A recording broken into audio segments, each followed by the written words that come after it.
punya konsep jangan sampai ada hadis yang nganggur, bahasanya begitu.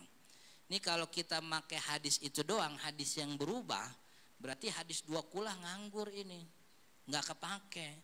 Dan kita tuh punya kewajiban mengamalkan apa yang datang dari Nabi, kan gitu.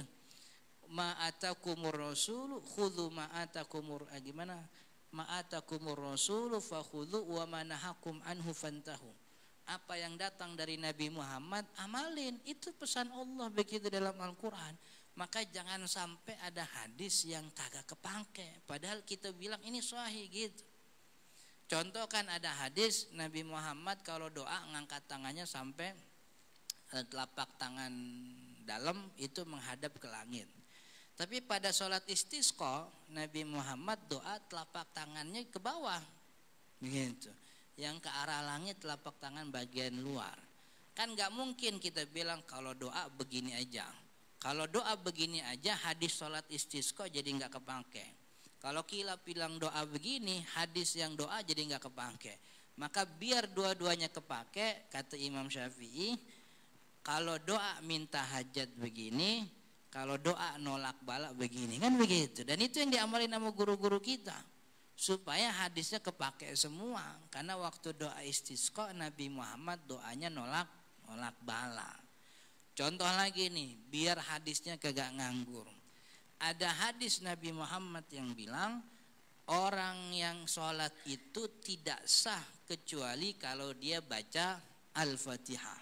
Hadis Imam Al-Bukhari, hadis Imam sahabat Abu Hurairah.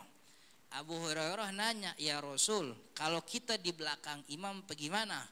Kalau di belakang imam tetap baca di dalam dirimu, maksudnya baca untuk dirimu, tidak perlu dikeraskan gitu. Itu ada hadis yang satu begitu, tetap mewajibkan baca Al-Fatihah di belakang imam.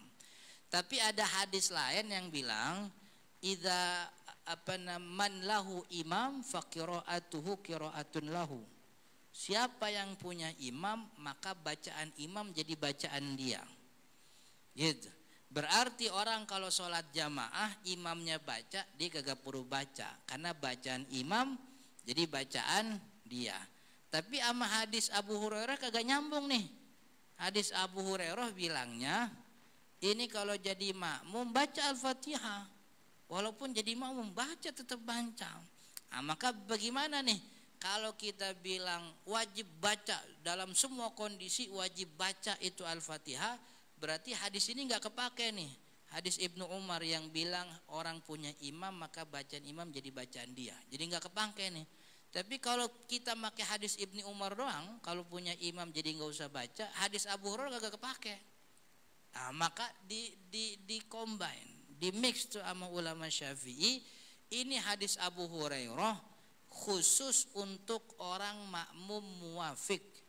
Makmum muwafiq itu makmum yang ikut sama imam dari awal, punya waktu baca Al-Fatihah.